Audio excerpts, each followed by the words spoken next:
Hey, what's up? This is Will Suffer with Abysmal Hymns, and I got Reza Mills back with me today, and we are going over our top five crossover albums. And by crossover, we're not talking about country artists that cross over into pop. We're talking about punk bands that crossed over into thrash. So it often was called crossover thrash. I think it kind of got its momentum in the early 80s. It was in the underground. Everybody was skateboarding to it. And yeah, so we'll get started. What are your thoughts on my definition of crossover?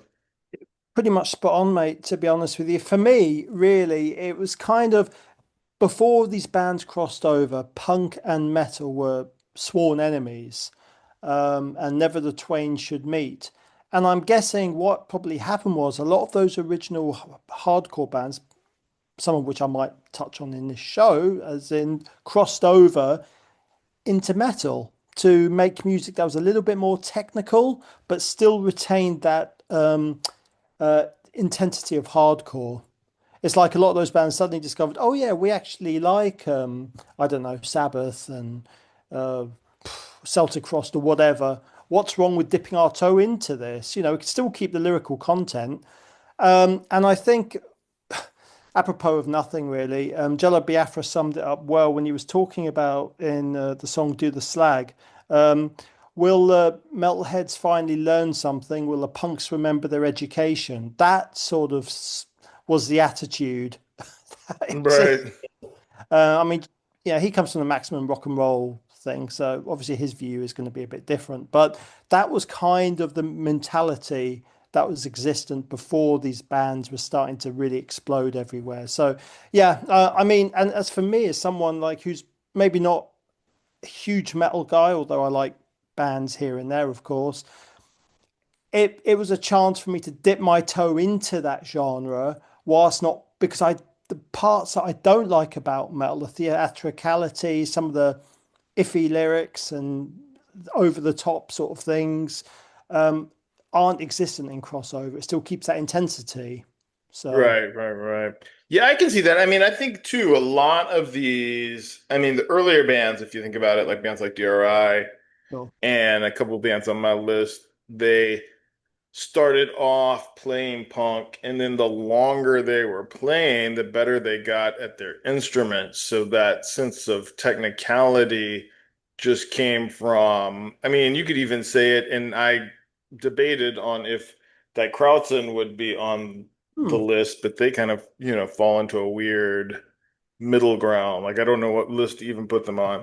Proto Um, grunge kind of sub-alternative maybe, but yeah, I understand because I'm guessing some of the metal bands, I think Voivod were huge Detroit mhm. bands, and I can actually hear it in their sound. So, but they definitely weren't. Their first album was fast, but obviously they got too weird in all it to be sort of camped into this. Right, yeah. I mean, I'm kind of on the fence with like Octoberfile because it is Sure. Yeah. dark like metal. Like metal's Oh, darker than punk is my sure. because once punk gets dark, then it turns into The Damned and The Yeah. Cure, and we know what that is. Tuesday and all that. So, Yeah. so, so yeah, so there's that. Cool. All right, what's your first pick? All right, so I thought these lists, it's not a definitive list, but for me, it's one that shaped my listening. So the first one is Biohazard and the album Urban Discipline. Being a middle class English guy, at that time I was living down south near London. Um, the subject matter in Biohazard was as about as alien as you could get. I had no idea what they were talking about because I'm not from that world. But one thing that I just found so great was just how they were able to mix in all these sounds. So you got like Public Enemy type hip hop. You got Anthraxy sort of thrash. You had the speed and aggression of Agnostic Front, all melded together. And this album, Urban Discipline, I don't think it's been bettered as far as that cross pollination, introducing that little bit of hip hop as well. I think in the New York hardcore scene, they've always been looked down upon a little bit, but that's kind of a shame because I think they are right up there as like a post Cro-Mags, maybe not quite as serious.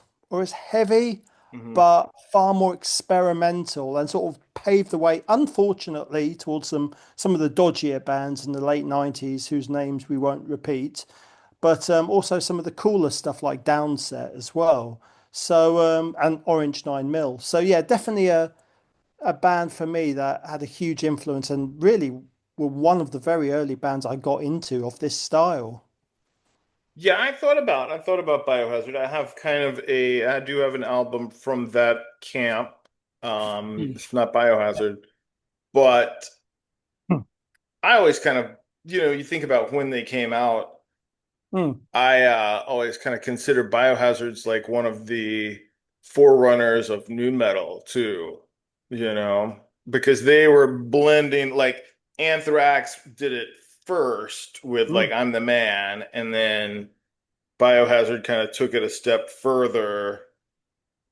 Even though a lot of nu metal did not come out of New York, it was still, I imagine that a band like Deftones or Korn Mm. probably had Urban Discipline in their, you know, CD wallet at the time.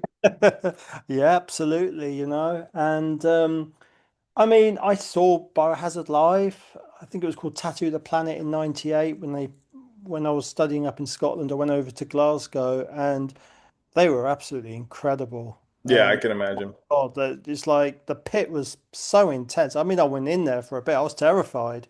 I'm a bit of a wet blanket, really, when it comes to that sort of thing. But oh my, but oh my God, they were incredible.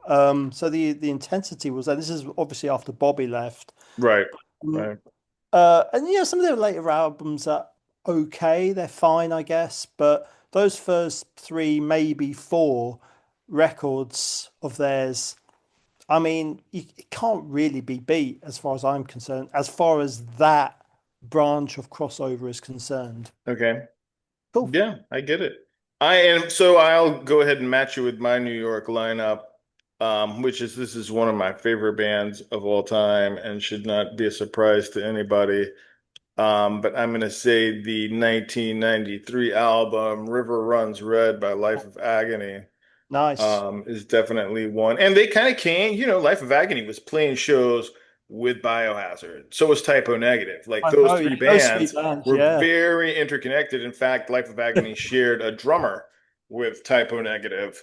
Yeah, And Sal. somebody pitched me on Life of Agony saying, "Oh, dude, you should check these guys out. They're kind of like if Typo Negative had the singer of Stuntable Pilots." And I was like, "All right, I'll see." And I didn't get the Scott Weiland reference, but Mm, because I think that um his voice is, just punchier. You, you mhm, you can hear a lot of Danzig influence, mm, and they're definitely like doing breakdowns. I mean, they're the darker side of what they do and the more emotive melodic side is really the metal influence rather than a bunch of guitar solos and stuff like that, which you typically think of, okay, well, there's where there's double bass, so there's metal. yeah. Um, yeah, and I think I mean, it's a concept album. It's, about suicide, which I shouldn't have said on YouTube, but so it is. And Yeah. About, yeah. I know what you it is what it's about. It's a cool. cautionary tale. It's not telling anybody to do it. It's a cautionary tale, YouTube. It's So it's a harrowing album. It yeah. honestly, I mean, the later stuff was dark. I mean, what was it called? Ugly, and that was getting more alternative. But I think I was actually for a day or two after I first heard that first album, I was left a little bit like, oh my God, a bit like All right. this and the part I'm talking about at Yeah, the yeah, end yeah. in particular, it's not a happy record, but it's a great one nonetheless. And they definitely brought an emotional core to the genre too, which had been just about, fighting in the streets and, nuclear war and I don't know, tough guy stuff. They Yeah. definitely brought a There was bit. no tough guy. Like Keith Caputo No, is obviously, as we now see, is not a tough guy. no. And I think that. that vulnerability side of it is what makes it so powerful. You have to have both. So it's more dynamic and like it complements some of the like in the title track when they break it down into that halftime thing. That's like one of the heavy, that was one of the heaviest things in 1993. Oh, absolutely, man. Yeah, totally. I agree. Just a fantastic band. I can't really say I've listened to anything that they've released post reunion. I've heard mixed reports on it, but The tho- last album was pretty good. is it okay? Well, but certainly the first three records are Right. solid. Yeah, good choice. Agree. Cool. Album. What's your number two? All right, so I'm going to go with Prong. And so we're staying in New York and the album Force Fed. Okay. Yeah, so this was like their second release, but their first release, which is called Primitive Origins, is really an EP. That's kind of very thrashy. Force Fed's an intriguing record because you've got songs like Senseless Abuse, which is one of the most crossover songs I've ever heard. But you've also got weird touches of like I wouldn't necessarily say it was industrial per se, but there were definitely hints of like Head of David and Chrome and bands like that leaking through. But it still kept that speed, but it was just maybe a little bit more refined. And Right. Tommy Victor's a beast of a vocalist and guitar player. Ted Parsons, oh my God, he's like one of the most amazing drummers. He's right up there with Louis from Carnivore for me when it comes to this style. He's incredible. And yeah, just such an interesting band too. It's not just crossover and speed, speed, speed, speed, speed, which is cool. It's fun, but there's just these other little ingredients injected along the way. Again, a band that post reunion I've not really been all that fussed about, but with that original lineup, with Tommy and uh, Ted in particular, outstanding. And you know, this is an album I used to crank constantly. Right. Right. So Yeah, and those guys I've always respected them. I saw them, I think it was on Beg to Differ. They opened up for Flotsam and Jetsam. wow, And that was like such a when I heard them, like it was a moment where I heard them, and then I remember I saw maybe a year or two before that, I saw Jane's Addiction open up for Iggy Pop. And those two perform, I was like, okay, something different is happening in music now. yeah, Because Prong was not like they were like the precursor to Helmet, oh in a yeah, lot of ways when you think about it. right. Um, That and another band that could be like a, precursor to new metal when you got into like the cleansing and that type of thing. Oh yeah, and what there was a record after that was that Rude Awakening as Yep, well. yep. Had that so there was a slight. I wouldn't say it was rap at all, but some of the rhyme schemes had that sort of vibe to it. Uh, Right. And, I think on Rude Awakening's the one after Beg to Differ, right? right. Uh, Yeah. Awakenings after cleansing. Sorry. Yep. Is it Uh, really? Whatever the album was, it was after Beg to Differ. I remember things oh, got really prove you wrong. sonic. Prove you wrong. Yep. Okay. That one Yeah. reminded me of Killing Joke a little bit. Oh yeah, yeah, yeah, absolutely. And I don't even like the Stranglers, but they do a really cool Stranglers cover on that. I think it's Get a Grip on Yourself. Hmm. That's a really cool Yeah. cover. So yeah, just a really innovative band. And as I say, yes, they were kind of crossover, but also you could say broader crossover into other genres as Right. well. Sure. For Yeah, real. cool.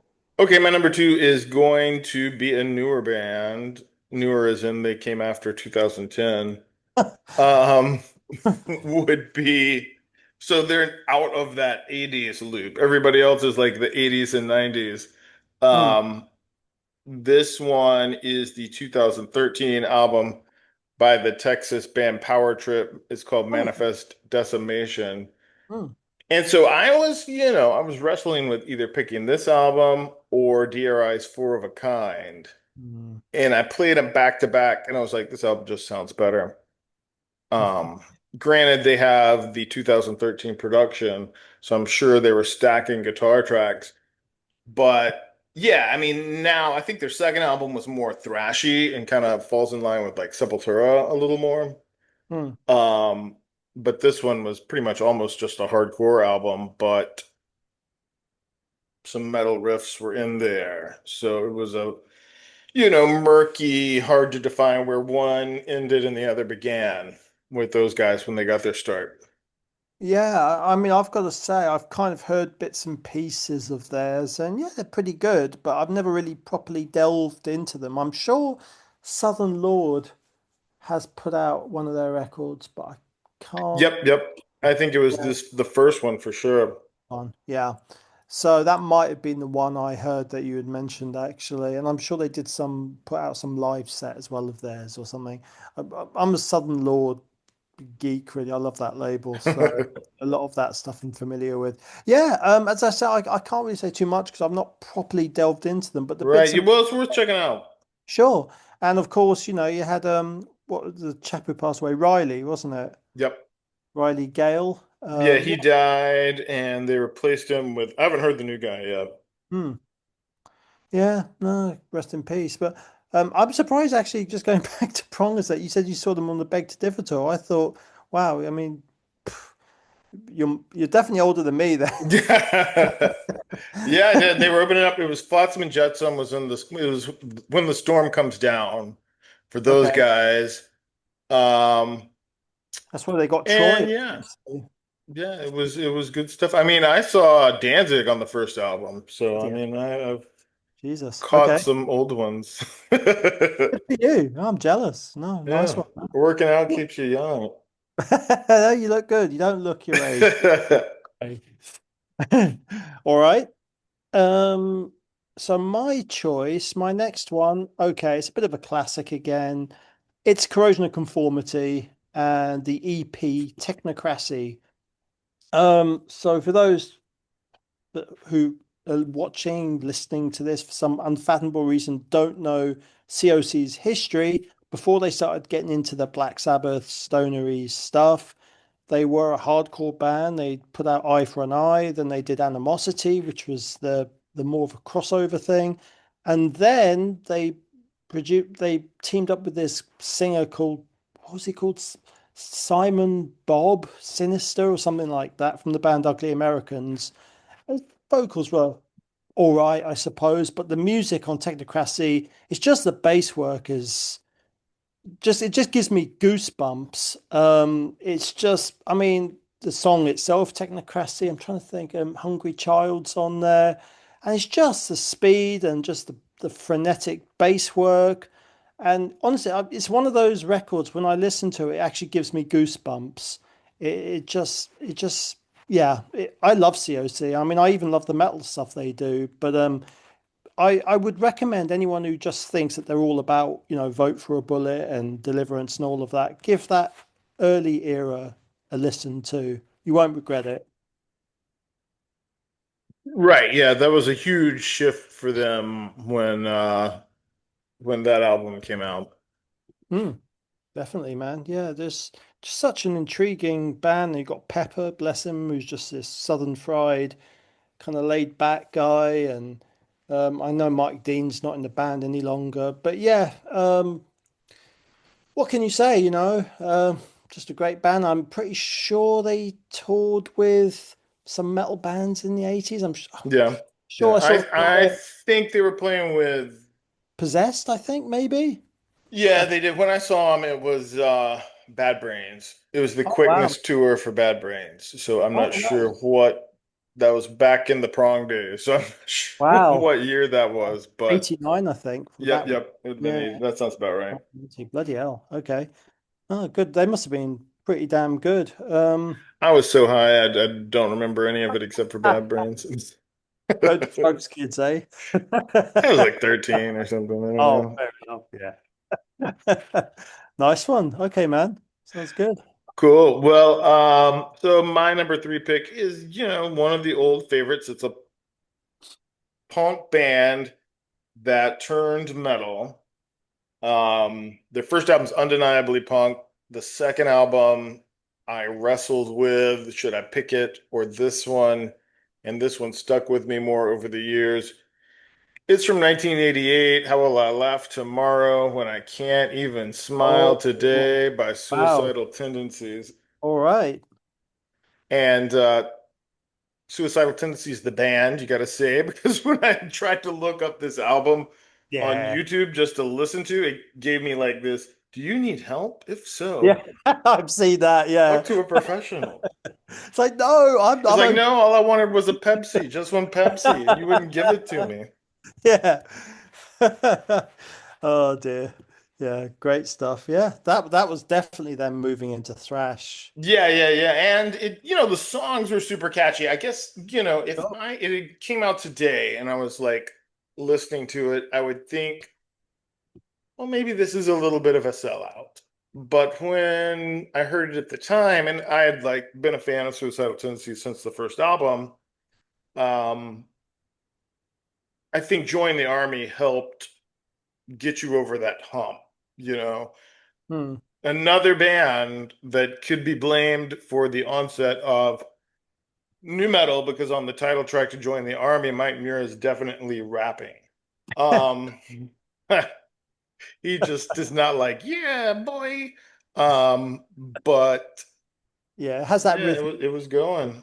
Sure. Yeah, I mean that album, long title, introduced Mike Clark, of course, and I mean, Rocky's a pretty good player anyway, but Mike Clark, he was from a metal band. What were they called? I can't remember their name now. No Mercy, and Okay, yeah. it was like a full-on thrash metal band. There was nothing punk about them, and so they had definitely honed their chops, as to quote you guys over there, by that stage. And yeah, the songs were getting longer.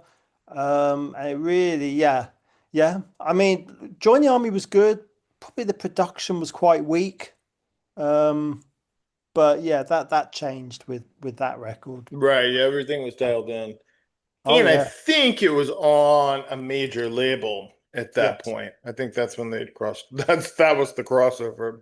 I think that was Epic, wasn't it? Yep, yep. I'm fairly sure, yeah. And we know their eventual thoughts on that label with with that 1994 album. Yeah, the Like album after Life. that leaves a little bit to be desired, but hey, you gotta do what you gotta do. I blame that on Infectious Grooves. Yeah, If he um, hadn't have caught that plague that made his booty move, then he might have still been I, punk. they're goofy. I kind of have a bit of a soft spot for them. I mean, they're kind of a silly band, but on the odd occasion, I crank something like that or Fishbone or some Yeah. band like that. But has its See, moments. I'm But more of a Faith No More guy when it comes oh to yeah, I that like type of Faith No thing. More too. Yeah, yeah. Well, Faith No More are a bit heavier, I guess. I mean, Yeah. Fishbone, there was nothing Well, really they're bad. darker. They're not happy. I don't like any horns or anything that's like I hate ska because that's way too happy. But for the majority of Scar, I think is complete garbage. But We'll I have skip our top five. I'm gonna do our top five ska albums Stop right Punk. now. Here they are. Oh dear. All right. So my choice, I'm actually going to get contemporary. I can't believe it. So my sole contemporary choice, just giving you a bit of a spoiler there, is the band Drain. Okay. I don't know if you're familiar with these guys and their album Living Proof from 2023. I actually reviewed this for Ghost Call. I was really, really impressed. Because Sammy, the lead vocalist, he's just like this Labrador puppy in this appearance. He's like smiling and like really goofy and sweet. And then you listen to the music and it's so incongruous. You're like, is this the same band? It's like, and that's what's so brilliant about them. And it's really thrashy. It's almost like a hardcore punk version of Exodus, I would say, musically. And it's so much fun. And the songs are quite short. I mean, I think the longest song on here is 3 minutes 22, and it's the title track. And they do a really cool cover of Good Things by the Descendants. Their videos are really goofy as well, but they're so much fun. They're so deceptive. So if anyone sees their appearance, if you're on the internet, right? I throw this down to anyone. You see Drain, you think, oh my God, who are these guys? They look like complete dorks. Don't be fooled. listen to the records. They are anything but. They kick ass. And I just love the exuberance on display as well. So I think they're definitely Exodus Slayer, but with some, classic hardcore touches. So yeah, a lot of fun for me. I think they have a new album coming out too. They do, yeah, Yeah. yeah, I think so. So I'm definitely looking forward to that one. I'm really digging what hardcore is coming out now, actually. Yeah, I mean, I like it. I felt that speaking of crossover into pop, that the new Turnstile album Oh yeah, was a little underwhelming, but I've heard that. Yeah, it was hyped so much. It's hard to be. But there's a lot of good hardcore coming out for sure. I really like Scowl as well. I think they're just a really interesting band. I love Gouge Away, bringing more alternative elements because Right. they cross over in a sense, I suppose. But yeah, so Drain definitely part of that um, new breed of hardcore, whatever you want to call it. Cool. So to contrast Suicidal Tendencies, which was a punk band that became metal, these guys are kind of like Power Trip that, it's hard to see where the lines are. The vocals to me are what sells me as this being like more of a hardcore band. Hmm. But my number four is the 1988 album from the San Francisco band Violence, Eternal Nightmare. All right. Okay. Cool. And the vocalist reminded me of like a more manic Jello Biafra with a little bit, and there's a definitely you can hear some agnostic front Mm, um in their stuff. I mean, it's really tight thrash riffing, yeah. but yeah, I mean the choruses all feel like more hardcore. They're just not like gang vocals in your Yeah. face. Cool. Well, you know what's really interesting? You say about violence and you say the Jello Biafra. I'm sure they did an EP recently and they actually cover California Uber Alles on it. Okay. So, their new EP, well, newish EP. So yeah, you're bang on the mark with that. And I think actually they typify.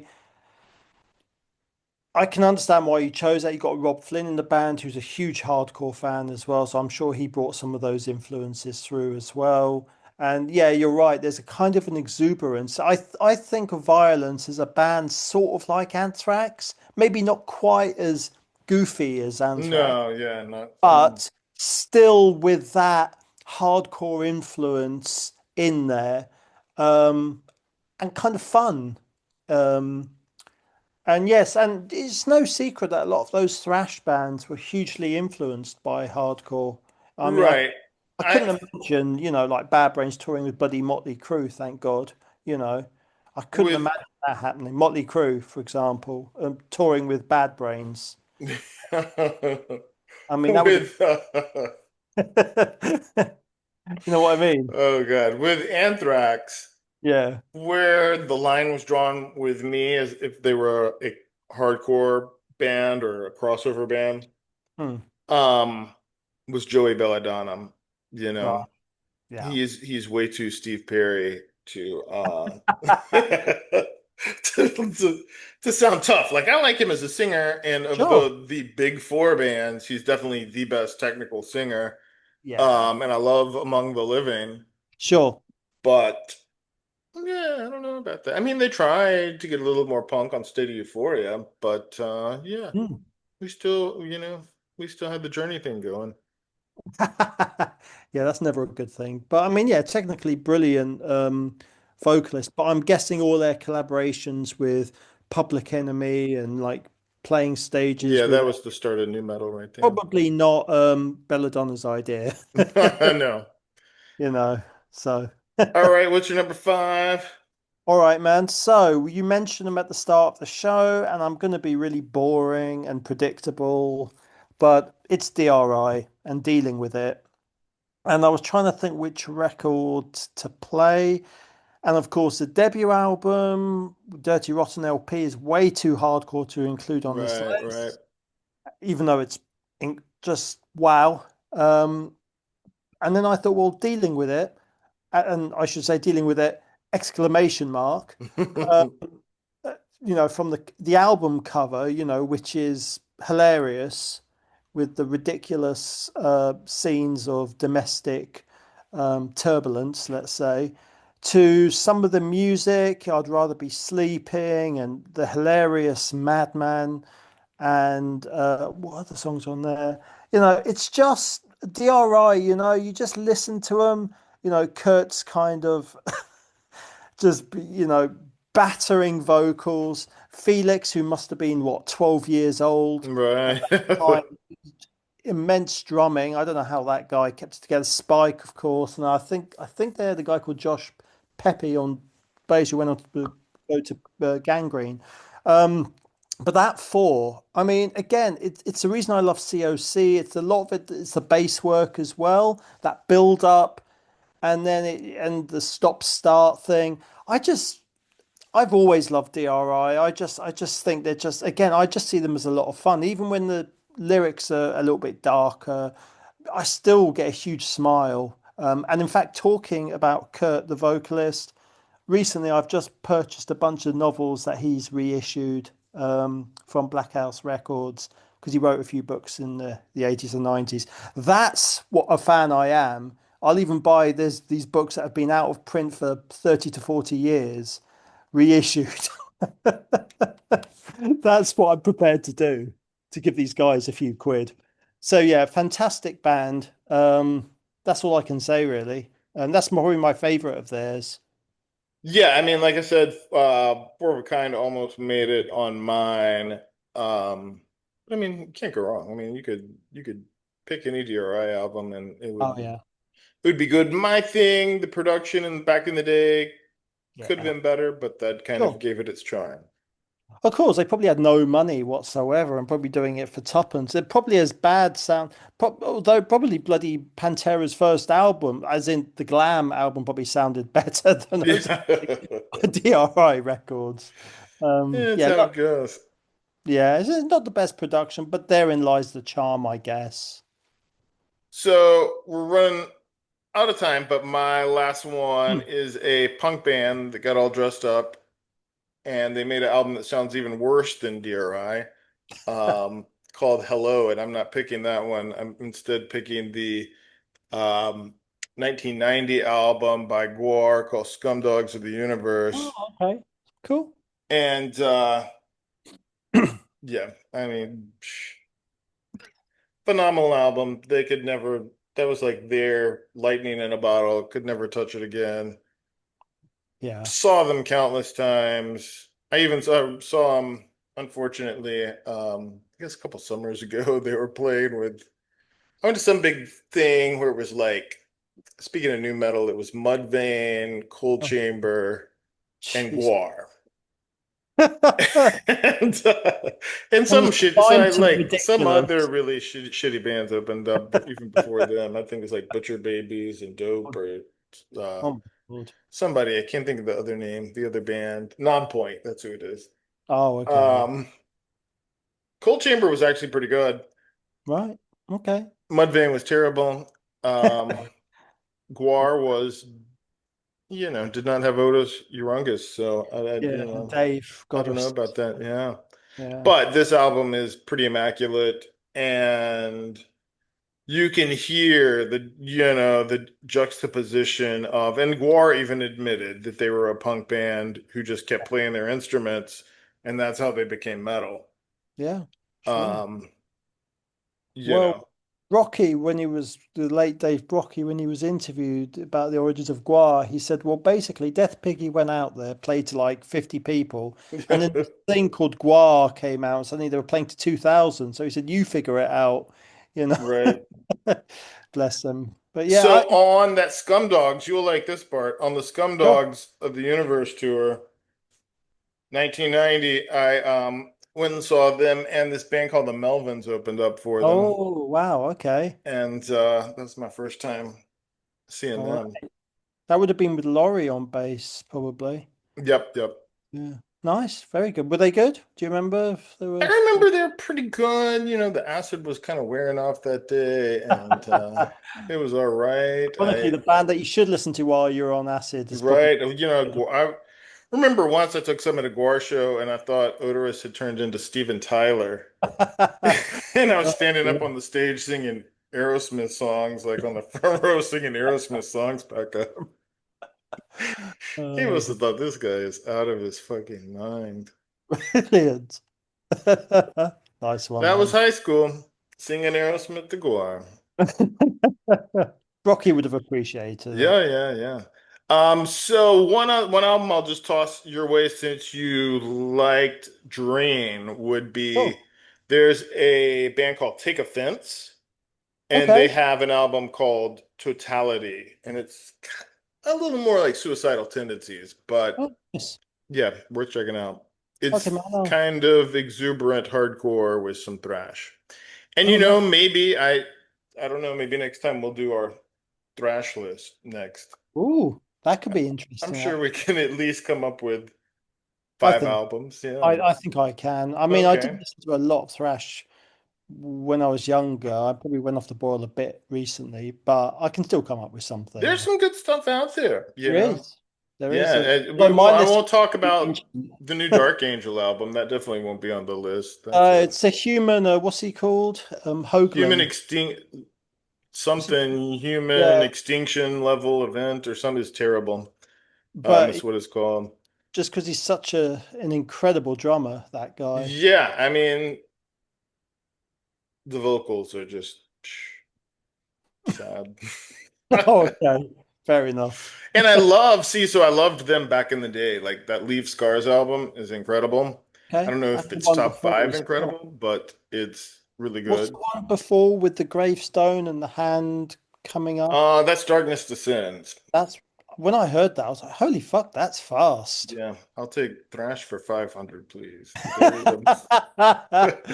You should go on Jeopardy, definitely. All right, well, guys, it's gonna be Thrash next time around.